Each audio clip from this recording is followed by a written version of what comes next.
From the IMTV Wave Channel 5 studio at Greenville Senior High School, home of the Greenville Green Wave, the Greenville Veterans Memorial Park and Digital Library proudly presents Never Stop Serving. And now, your host, Mike Maloney. Hello, everybody, and we're back after a short break. We took a week break. We had to do some admin stuff. I had talked about going mobile to some retirement communities and so forth, and trying to get stuff. We didn't successfully do that yet, but we're going to. We've got it kind of canceled due to the person we were going to interview wasn't available. But we're going to try to get back to them and so forth. But we have a great episode here. I told you it's Women's History Month, and I've got a great example of Never Stop Serving. The 3rd District Commander from the Veterans of Foreign Wars, Ohio, is here, Marianne Plummer. Nice to meet you. Nice to meet you. Thank you so much for being here. Again, I've given away who she is, but we're going to drill it down more, find out who she was, what she's done in her whole life, and how she never stopped serving. Please start at the beginning. I'm pretty sure you're Dark County.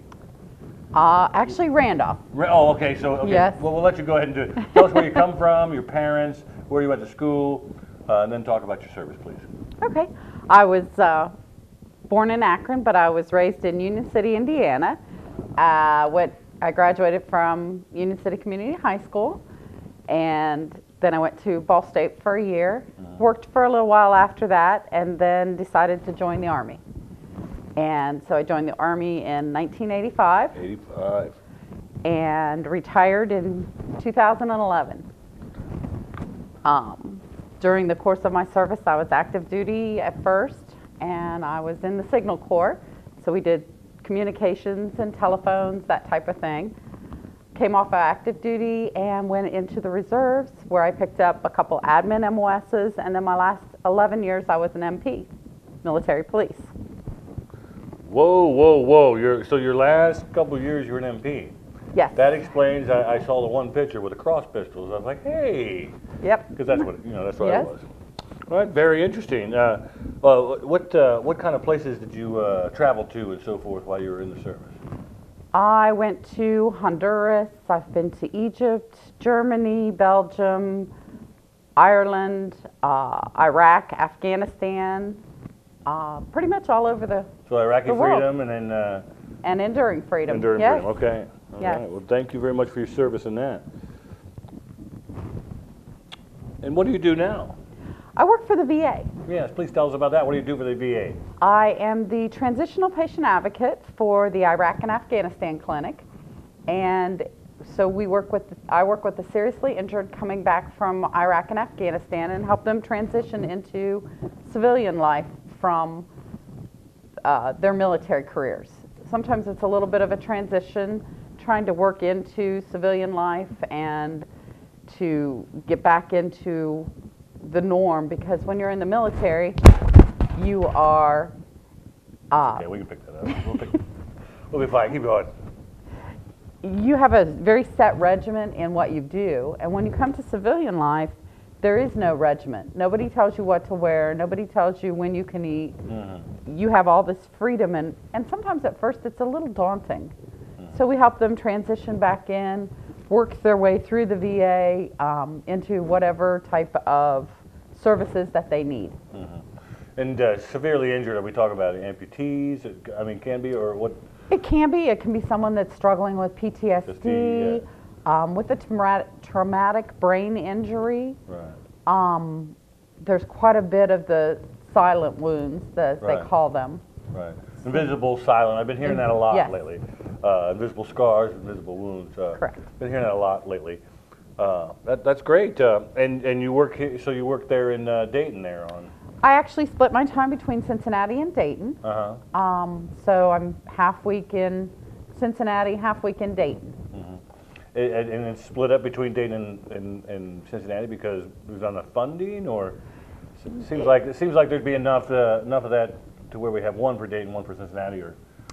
It was just the way that the central office with the Veterans Affairs set that up. Right. They did it with quite a few different ones. And I think it depended on population, numbers, and that type of thing. Yeah. Yes. Yeah, okay. All right, let's go back to Union City, Indiana, which, you know, for people that don't know this area, that's very close to here. That's very close to here. It's just across the border. So Randolph County is Indiana then, right? Correct. All right, yeah. So Randolph County is right next to Dark, and Union City's, you know, on the border of Ohio and Indiana. So that's where you're from. Yes. You went to high school there, right? Correct. So you graduated somewhere around 83? Okay. The reason I asked, I graduated in 84. Okay. So I knew that was close, especially when you said you went in 85. Tell me about some of the MP units you were in. I want to hear this stuff. Tell us about your MP time. Well, when I was in the reserves, it was the 377th MP Company in Cincinnati. And then my last deployment, I was actually attached to the you got me. A unit in St. Louis. Yeah. But during our deployments, when we went to Afghanistan in 2002, 2003, we were attached to the 18th Airborne Corps out of Fort Bragg. And we did the prisons and also the force protection, which means we ran all the gates and did all the outside perimeter security. And any particular prison over there? We were in Bagram. Bagram, yeah, okay. Yeah. Excellent. Excellent. And what kind of signal work did you do there? I didn't do any signal work there. No, I mean before that, what kind of signal work did you do? I was what was called a station tech control, and we were the ones that, if we set up if a phone line was set up, then we controlled the volume of the lines, the echo in the lines, that type of thing. So, and then we could patch things over, and that's what I did when I was in Honduras. Okay. Okay, so you're a veteran of Iraq and Afghanistan. Correct. You work at the VA. How long have you been working at the VA? I have been with the VA since 2007. 2007. Now, have you done anything else since that for veterans and never stopped serving? Maybe something that's on your hat right now? What are you doing right now? I am the district commander for District 3. Now, wait, how many females has District 3 had as a commander? I am the first. Oh, you're the first. Yes. That's what I'm trying to get to. And I have a female that is following me. Really? So she will take over in June. Senior vice? Yes. Excellent. Yes. So who's that? Give her Phyllis Gannon. Phyllis Gannon, okay. We'll get her She's out of the Union Post. We'll get her on the show next. Okay. So how's it been? How do you like it so far? I mean, I know you went through the chairs, right? I did. You started surgeon? Yes, yeah. I did. I went through the chairs. I did skip one chair. We had someone that dropped out, so I skipped junior vice. But it's been very interesting and enlightening. It's amazing all the good deeds that the VFW does. Right. They have a very good charitable program, and they try and help out veterans and military folks as they're going through, and anybody that's struggling. Right. You bring up a good point. You know, the commander here is right. The VFW does great stuff. We're not the best at putting that out there, because you know nobody likes a big bragger either. But sometimes we do need to put out what we do, so people know. Because there's a gap. I think there's a gap between the younger folks that have served and the older folks that have served. A gap there, and if they knew exactly what we did and how much we did, we would get more into our ranks. Yes. That's what I believe, and that's what part of this show is about. Part of trying to get out and more outreach in the community. So I'm glad you recognize that. What's next for you? What's next for you at 3rd District? No, Ohio's never had a female state commander. Female state commander, I know, and everyone has asked me when I'm going to run. You've punched your you've punched your district ticket now, so now it's time. So you maybe give it a couple years. Give it a couple years, and then we'll see where we're at. Yeah, I know Jack's running this year, right? Yes, he is. Yes. Yeah. Very interesting. Very interesting. What's coming up in the next couple of months here for District 3 that maybe you want to share with us? Or? Well, we do, the department, which is the state, has what they call the mini dash, and that will be up in Columbus, and it's a 0.1K, and anyone that wants to come up, you don't have to be a VFW member, can run in the race, and or you can walk, you can crawl. It's only 0.1 K, which is about 100 yards. Yeah. So if you can crawl from here to the end of the driveway, you can probably make it. And it's just going to be a good time, and we're raising money for our VA/VS program, which is the Veteran Affairs Voluntary Service Program. And that's one of our programs that we use to donate money to veterans that are in need. Mm-hmm. So if they need gas money to get home, if they have some problems paying an electric bill, any of that type of stuff, we can help them with this fund. Yeah. And you can get more information on the Department of Ohio website, and that would be the ohiovfw.org. Okay, awesome. And what's the difference between the VA/VS and like the Department of Veterans Services? Is VA/VS, is that a nonprofit organization? Each of your service organizations, and that would be your American Legion, your AMVETS, your VFW, DAV, your Vietnam vets, all have volunteers that volunteer at the Dayton VA or at any VA. And so they have a program where we appoint someone to those positions, and they are our voluntary services program coordinator. And so it's not VA employees, it is just the volunteers for those organizations that represent them, tell them things that we're doing, that type of thing. We let the VA know that way of things that we're doing. But we also raise money to help them. Right, awesome. Yeah, because I know that they politic for money like everybody else does. I wonder where they sat with it. All right. I don't know how much more you would like to share, but I would like to go through the pictures you gave us. The first one, and we'll try to get our people from IMTV to show this up here. The first one's got you on a truck there, or so forth. Or you guys are just kind of posing there. What you want to talk to us about that one? It's this one right here, by the way, if you can see it. Yes, you probably know. Yeah. Tell us about that one. When we were in Iraq, we did a mission where our truck was just all females. And it may not mean much to a lot of folks, but we don't always take a lot of females with us when we go over. So our unit, out of approximately 200 folks, we had 20 females. So we're at 10% of the company is females. So one day we put together a mission where our truck was just females. And so then we posed for it. There you go. Well, let's show that picture again. Women's History Month, the perfect picture. There's another one here we'll show also where they're standing.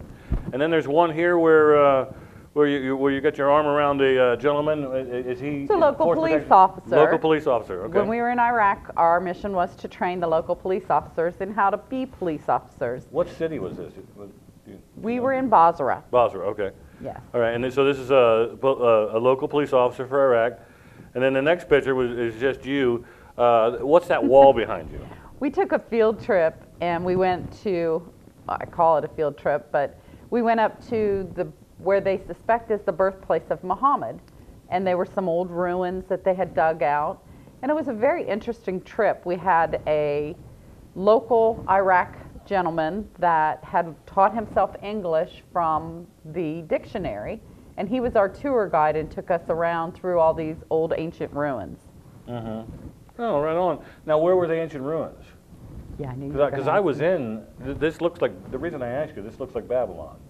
No, it was not. I was in Babylon. That's what it looked like. Yeah. I was like, wow.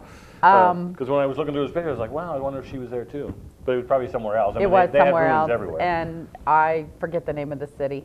Yeah, okay. All right, so the next set of pictures, let's get to them here. You've got the chow hall there, is that right? Well, first there's a dust storm. The dust storm. We can show the dust storm here. And then I like this. I appreciate you showing this because people don't really know how people in the Army live and sleep and stuff like that.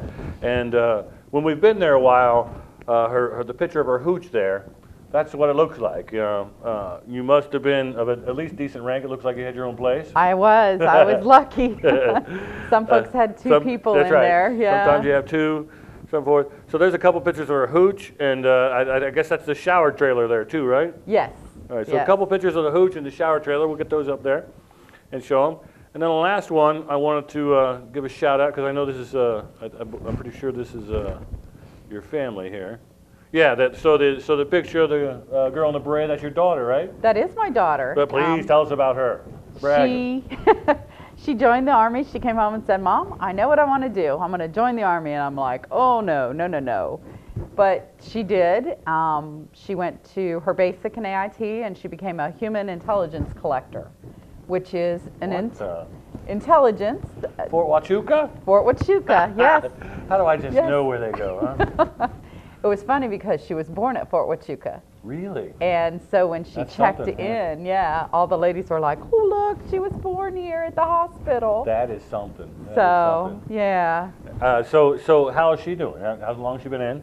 She was in for 3 years, and she medically retired. She was injured while she was in, and so they retired her. Now she works, she went back to school on her GI Bill, which is the most awesome thing, the post 9/11 GI Bill for young folks that need help with college.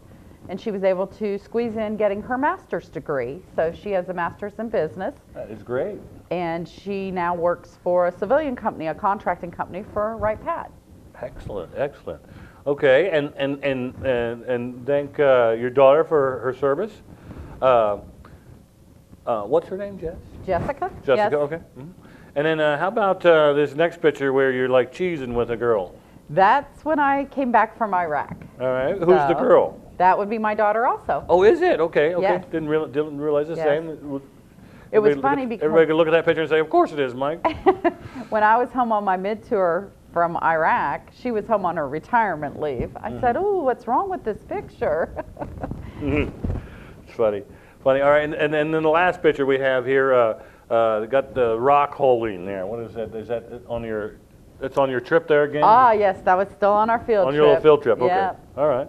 All right, well, thank you for sharing all those. And if you don't know, we're setting up this digital library, and anything else you'd like to put in this library, you're welcome to at any time. You can do it tomorrow. You can do it 10 years from now. That's the beauty of what we're doing here. Awesome. Anything else you'd like to share? I surely do appreciate everything you said. That's all. See, we always, when we're digging into this stuff, we always find these circles, like your daughter being born at Huachuca and then serving at Huachuca. We had some people in here before, two brothers serving in Vietnam, one in the Marine Corps, one in the Army. They never saw each other in Vietnam. They ran into each other at the Japanese hospital. Wow, yeah, that's amazing. Just that kind of amazing stuff. We hear these stories all the time. I mean, well, it is amazing. The longer you stay in the military, the more people that you meet that you served with previously. Oh yeah, oh yeah. And then you realize how small it is too. Yes. You get to talk to people and you're like, oh, just like you, I didn't know you were an MP until you know you sent me your picture. I was like, oh look, there's cross pistols there. I'm gonna have to talk to her. All right. Well, but thank you very much again for being here, and thank you for serving in the VFW. Good luck. You need any help running for state, let me know. We'll help you. Awesome. Okay? Thank you. We'll help you. Thank you. Thanks everybody for watching. We'll see you next week. Actually, we're taking the week off next week because it's Good Friday and there's no school. Week after that, we'll have a gentleman in here from a motorcycle club, and the main topic is going to be PSDT. So it'll be an interesting interview. Thank you all. Thank you for watching. Please visit us on our social media sites. Please consider contributing to our mission in some way. Also, we are always looking for veterans and their families to share their stories with us. Be sure to join us next week for our next episode of Never Stop Serving.